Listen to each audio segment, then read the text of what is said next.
గురూజీ 72 గంటల్లోనే ఫోన్ లోని అద్భుతమైన జ్యోతిష్య పరిష్కారం చూపిస్తారు. నమ్మండి, నమ్మకపోండి, ఇది నిజం.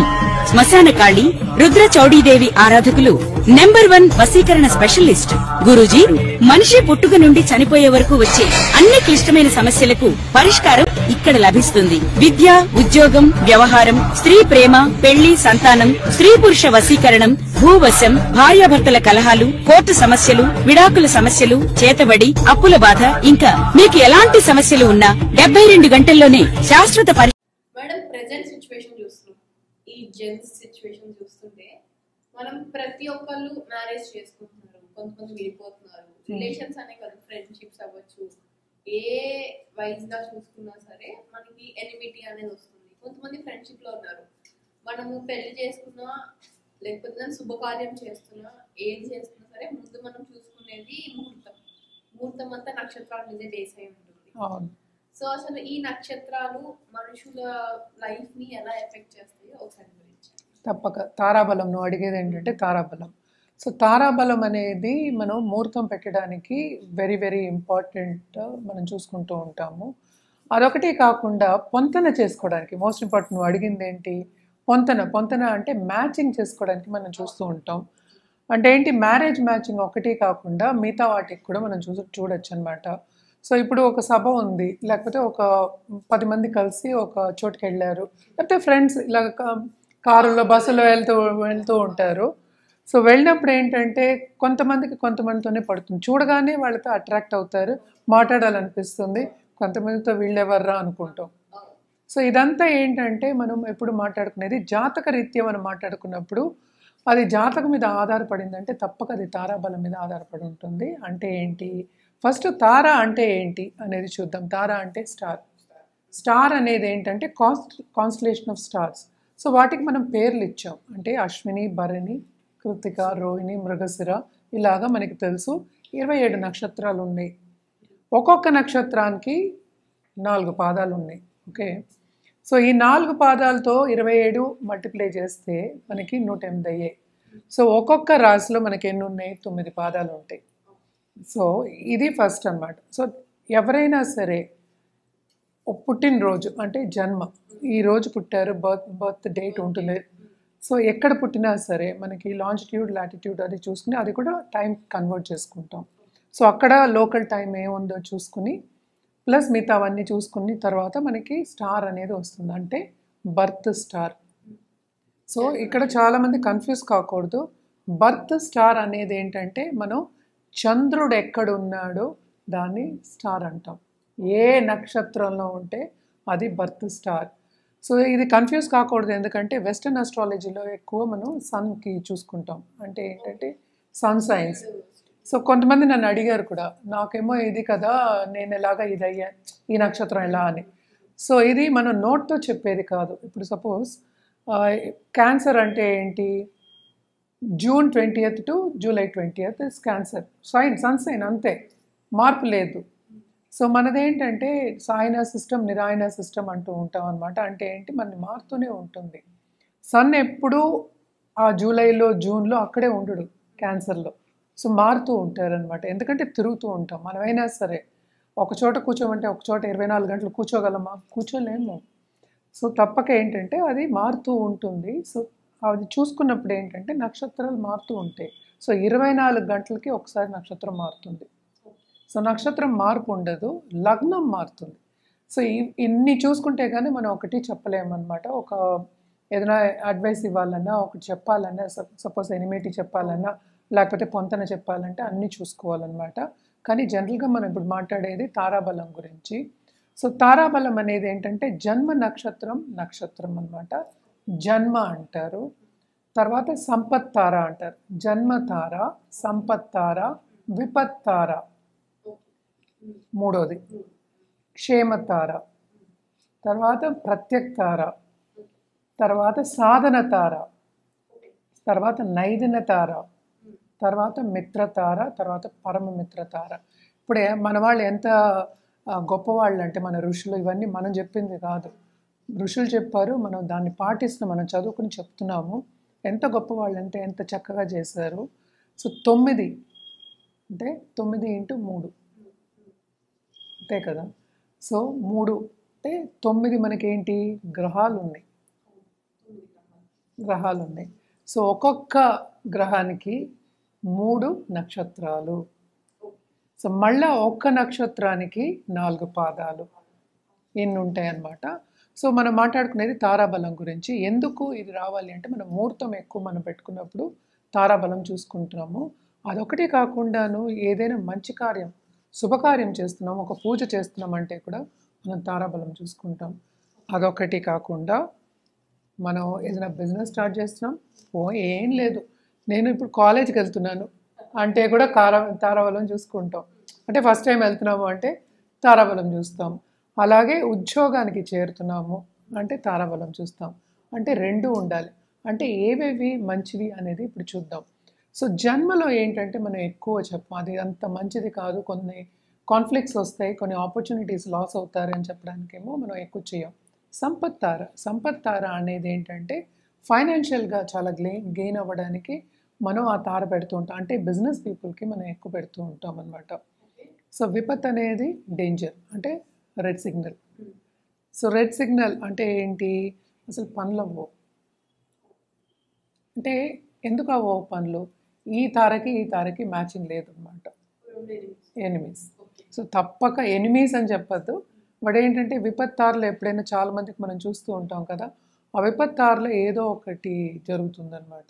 అంటే నెగటివ్ ఆస్పెక్ట్ అనుకుందాం ఆఫ్ లైఫ్ జరుగుతుంది.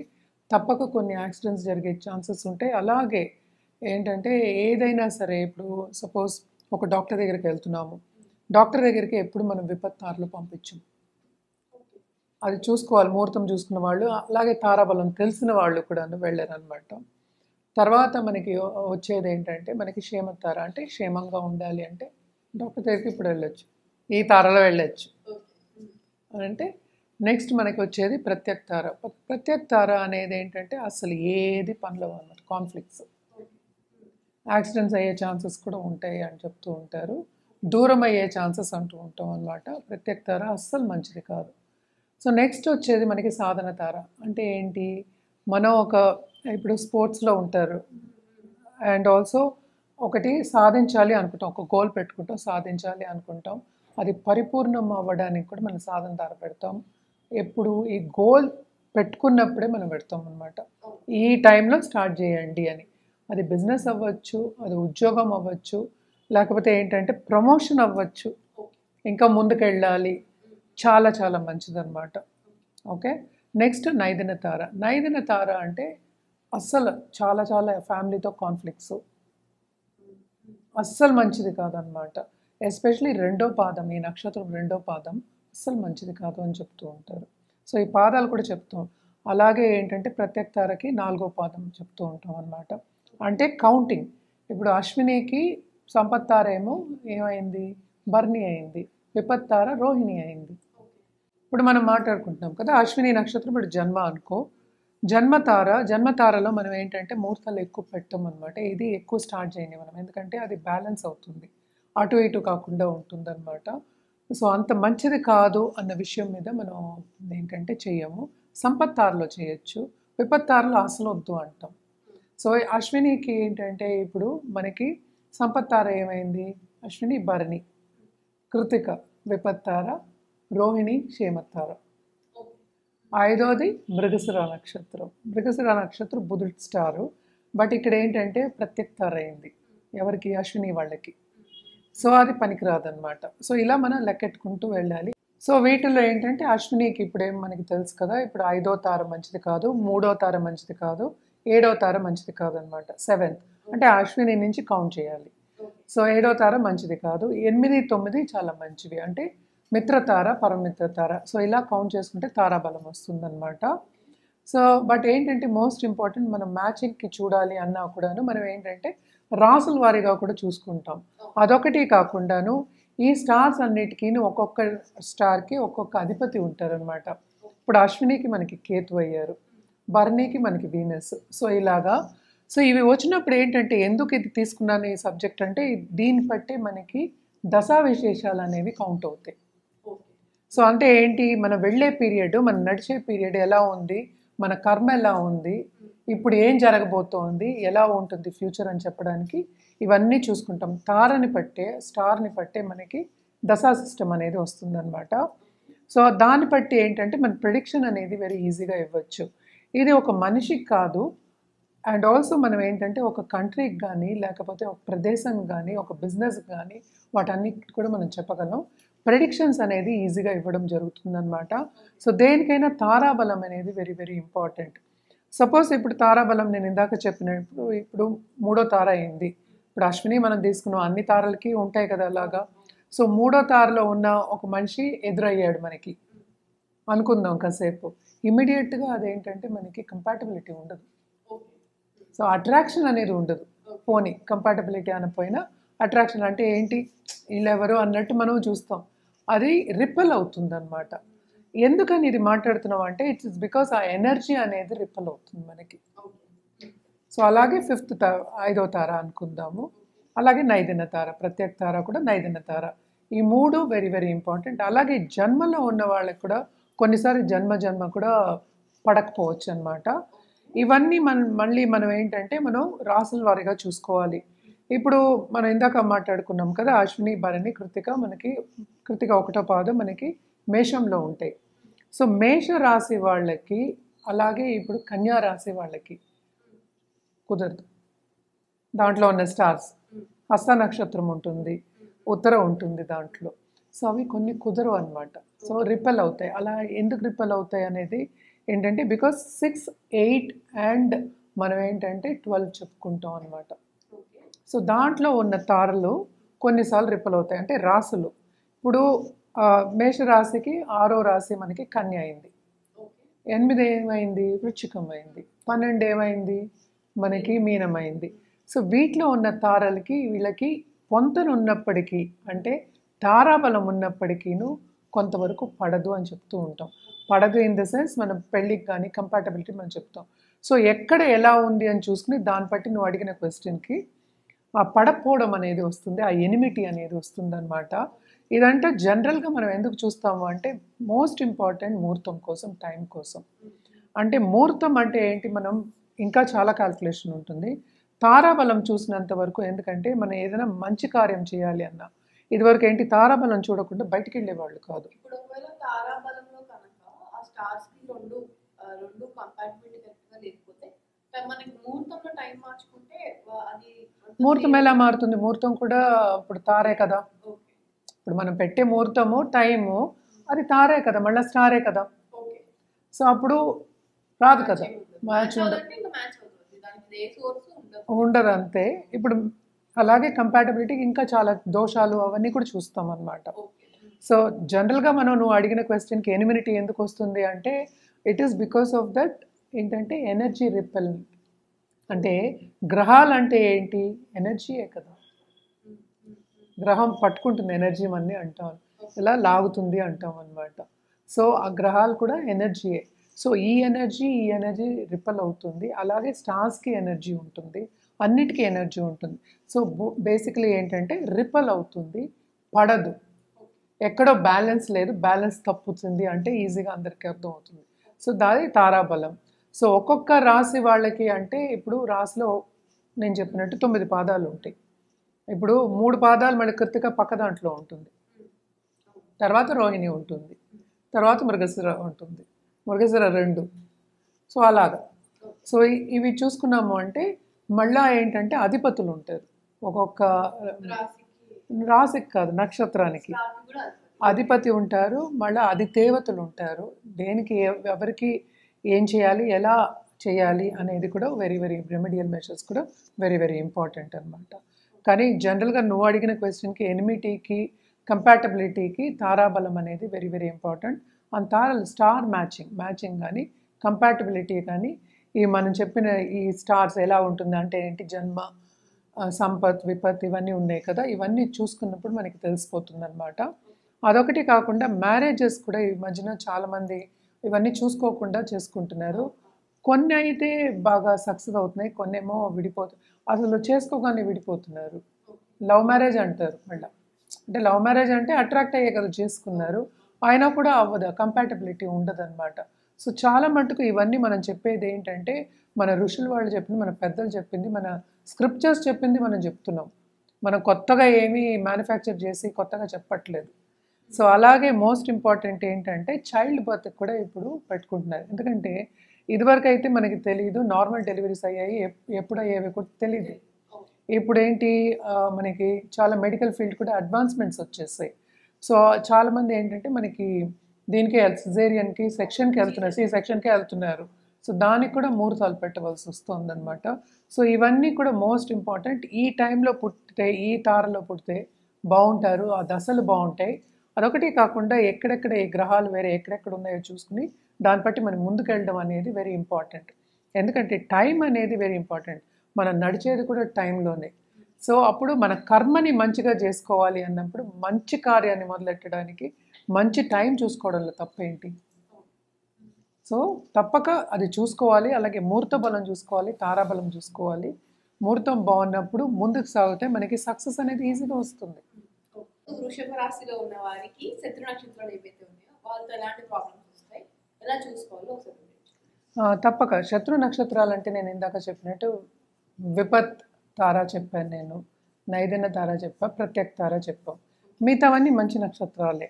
కొంతవరకు జన్మలో ఉన్న వాళ్ళకు కూడా అంత ఇది శత్రువు అయ్యే ఛాన్సెస్ ఉంటాయి. అదొకటి కాకుండా నేను ఇందాక చెప్పిన తారాబలం ఒకటి కాకుండాను రాశి వారిగా మనం చూసుకున్నాము అంటే ఇప్పుడు 7th హౌస్ ఏమైంది, వృచ్చికం అయింది. సో తులా వాళ్ళతోటి కొంత ప్రాబ్లం వస్తాయి, శత్రుత్వం ఉండే ఛాన్సెస్ ఉన్నాయి. సో ఎందుకంటే ఇవి బ్యాడ్ ప్లేసెస్ అంటే మ్యాలిఫిక్ ప్లేసెస్ అని చెప్పడం అనేది జరుగుతుంది. 6, 8 and 12 ఎక్కువ టు అ సర్టన్ ఎక్స్టెంట్. కానీ ఎక్కువ మన శత్రుత్వం అంటే విపత్తారలో ఉన్నవాళ్ళు, అలాగే నేను చెప్పినట్టు 3వ తార ఎవరైనా సరే, అది ఇప్పుడు వృషభ రాశిలో ఉన్నవాళ్ళు రోహిణి, మృగశిర ఉంటారు, అలా కృతిక ఉంటారు. సో వాళ్ళకి 3వ తార. ఇప్పుడు ముగ్గురికి మనం వివరించాలంటే మనకి ఈ ఎపిసోడ్ సరిపోదు. సో 3వ తార వాళ్ళ దగ్గర నుంచి లెక్క పెట్టుకుంటే ఇప్పుడు రోహిణిలో పుట్టిన వాళ్ళకి రోహిణియ ఫస్ట్ జన్మతార అవుతుంది. సో 3వ తార చూసుకోవాలన్నమాట, అది విపత్తార అవుతుంది. అలాగే 5వ తార, అలాగే 7వ తార. మోస్ట్ ఇంపార్టెంట్ ఇక్కడ 7th అనమాట, నైదిన్న తార చూసుకోవాలి. ఎందుకంటే వాళ్ళతోటి శత్రుత్వం అనేది కొంచెం ఎక్కువ ఉంటుంది.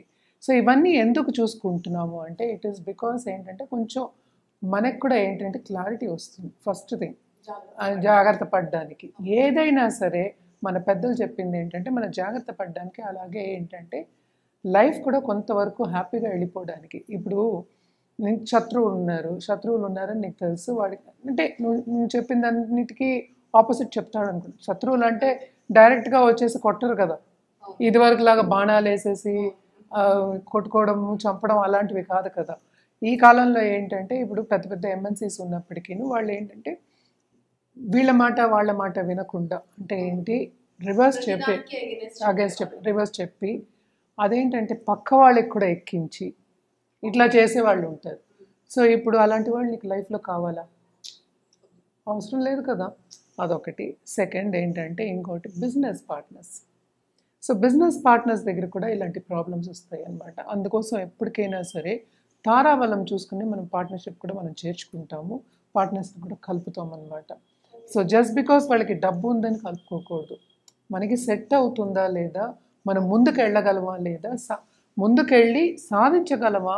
మనం బిజినెస్ ఎందుకు చేస్తారు? డబ్బు తెచ్చుకోవడానికి, ఫైనాన్షియల్ స్టేటస్ ఇంప్రూవ్ అవ్వడానికి, and also bank balance improve అవ్వడానికి, అండ్ ఆల్సో మనకి ఎంప్లాయీస్ ఉన్నప్పుడు వాళ్ళని కూడా బాగా చూసుకోవడానికి. సో ఆ మైండ్ సెట్కి ఈ మైండ్ సెట్కి మనకి సెట్ అవుతుందా? తారాబలం అంటేనే అది మైండ్ సెట్ సెట్ అవుతుందా? సెట్ అవ్వనప్పుడు ఏంటి నెగిటివ్ ఇంపాక్ట్ ఉంటుంది. అంటే మ్యాగ్నెట్స్ రిపల్ అయినట్టే, నేను ఇందాక చెప్పాను కదా, రిపల్ అవుతుంది అనమాట, ఆ ఎనర్జీస్ రిపల్ అయిపోతాయి. సో అప్పుడు ఏంటంటే అభిప్రాయ భేదాలు వస్తాయి. సో ఎంత కష్టం ఒక బిజినెస్ రన్ చేయడము. సో పెద్ద పెద్ద సంస్థలు ఉంటాయి, దాంట్లో మనం తారాబలం చూసుకుని చేయలేము. కానీ దాంట్లో డిపార్ట్మెంట్స్ ఉంటాయి, అక్కడ బాసెస్కి సూపర్ బాసెస్కి పడవు, అలాగే టీమ్ లీడర్కి పడదు. ఈ కాలంలో చూసామంటే ఇవన్నీ కామన్ అయిపోయాయి. సో తారాబలం చూసుకుని చేయలేరు కదా అదంతాను. ఎక్కడ మనం తారాబలం చూసుకోగలం? మనం తారాబలం చూసుకోగలిసింది మనం కుటుంబంని ఏర్పడుకున్నప్పుడు, అంటే ఏంటి మ్యారిటల్ లైఫ్ని మనకి ముందుకు సాగుతున్నప్పుడు ఆ టైంలో మనం చూసుకోగలం. అండ్ ఆల్సో అలాగే మనం చూసాము అంటే రిలేటివ్స్, అంటే దూరపు ఉంటారు కదా, దూరపు రిలేటివ్స్, కొంచెం ఎక్స్టెండెడ్ ఫ్యామిలీ అనుకుందాము. అందరితోనూ మనకు పడదు. దీంట్లో కూడా వాళ్ళ తారలు అంటే ఎవరి తారలు ఎవరి స్టార్స్ వాళ్ళకు ఉంటాయి. సో దాంట్లో కూడా ప్రాబ్లం వస్తుంది. సో వాళ్ళతోటి మనం జాగ్రత్తగా ఉండడం, ఎలాగ వాళ్ళతో నడుచుకోవాలి అని తెలియడానికి కోసమని ఈ తారలని తెలుసు. అంటే ఏంటంటే విపత్ తార కానీ ఏంటంటే ఎనిమిటీ ఉన్న తారలు అనుకుందాం, లేకపోతే రిపల్ అయ్యే తారలు అనుకో. తార అంటే మనకి స్టార్సే. అలాంటి స్టార్స్ మనం చూసుకోవడం అనేది జరుగుతుందన్నమాట. సో తారాబలం అందుకనే బేసిక్గా చూస్తాము. అదొకటి కాకుండాను ఇప్పుడు ఈ విపత్ తారలో ఈ నెగటివ్ తారాస్ అనుకుందాం, ఈ వీళ్ళకి ఒక జన్మతారకి ఇవన్నీ ఉన్నాయి. వీళ్ళకి ఆ బిజినెస్ డీలింగ్ చేసినప్పుడు ఈ తారలో వెళ్ళకూడదు. ఈ ఎనిమిటీ ఉన్న తారలో అంటే ఆ స్టార్ ఆ రోజు ఆ స్టార్ వచ్చిందనుకో, ఈరోజు అది ఉంది, సో నెక్స్ట్ డే వెళ్ళొచ్చు. అంటే మంచి తార ఉన్నప్పుడు, సాధన తార ఉన్నప్పుడు అలా వెళ్ళొచ్చు అనమాట. సో ఇవన్నీ చూసుకోవడానికి మనకి ఇవన్నీ పెద్దలు మనకి చెప్పారనమాట. బేసిక్గా ఈ ఎనిమిటీ చూసుకోవడానికి, శత్రుత్వం చూసుకోవడానికి ఎందుకంటే కొంచెం దూరంగా ఉండడానికి. మనకు కూడా పీస్ఫుల్గా ఉండాలి కదా లైఫ్. ఎప్పుడు దెబ్బలాడుతూ ఉంటే ఏం బాగుండదు కదా. సో అలాగే అందుకనే కుటుంబ వ్యవస్థ కూడా మనకి ఏంటంటే అన్నీ చూసుకుని చేసుకోవాలి అని చెప్పడం జరుగుతుంది అనమాట. ఒకవేళ యాక్సిడెంటల్ గా ఎవరైనా చేసుకున్నా ఏదైనా ప్రాబ్లమ్స్ వాళ్ళ నుంచి ఫేస్ చేస్తుంటే ఎలాంటి పరిహారాలు చేసుకోవచ్చు? తప్పక వృషభ రాశి వాళ్ళు ఎప్పటికైనా సరే లక్ష్మికి పూజ చేయడం అనేది వెరీ వెరీ ఇంపార్టెంట్. అండ్ తారాబలం బేసిక్గా ఏంటంటే లేని వాళ్ళని మనకి ముందు అనాదిగా వస్తున్న ఒక పద్ధతి. మ్యారేజ్కి అయితే ఎవరు చెప్పరు యూజువల్గాను. సో బట్ ఏంటంటే ఒక్కొక్కసారి లవ్ మ్యారేజ్ చేసుకున్నా వాళ్ళు ఇష్టపడి చేసుకుంటే మనం ఏం చేయలేము. అలాంటప్పుడు ఏంటంటే కొంతవరకు అడ్జస్ట్మెంట్ ప్రాబ్లమ్స్ అనేది వస్తాయి కనుక తప్పక వీళ్ళు కూడా ఏంటంటే పార్వతీదేవిని కొలవడం కానీ, అంటే ఎవ్రీ ఫ్రైడే పార్వతీదేవిని కొలవడం అంటే శివుడితో పాటు కొలవచ్చు. కొలిస్తే చాలా చాలా మంచిది. అంటే కుటుంబానికి మనం ఎప్పుడైనా చెప్తాం ఏంటంటే శివపార్వతుల గురించి మనం చెప్పుకుంటాము. సో తప్పక పార్వతీదేవిని కొలవడం అనేది చాలా మంచిదన్నమాట.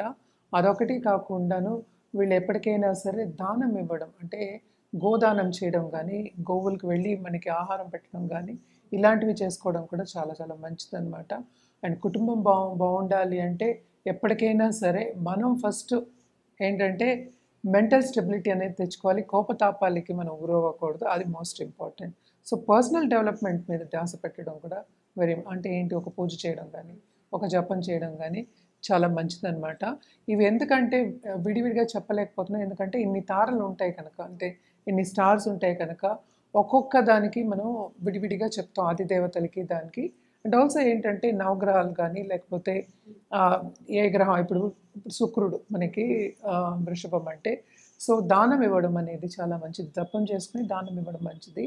అలాగే ఏంటంటే నక్షత్ర శాంతి పూజలు చేస్తారనమాట, అది కూడా చాలా చాలా మంచిది. సో ఎవరికి ఏది కావాలో ఏంటంటే జాతక రీత్యానే మనకి తెలుస్తుంది. సో జాతక రీత్యా చెప్పడం జరుగుతుంది అనమాట. ఉత్తి ఒక స్టార్ మూలని మనం ఏమి చేయలేము, అలాగే ఒక రాశి మూలని మనం చెప్పలేము అనమాట. సో తప్పక ఏంటంటే ఇవి జనరల్ పరిహారాలు మనం చెప్పింది, ఏదైనా జాతక రీత్యా చెప్పవలసింది.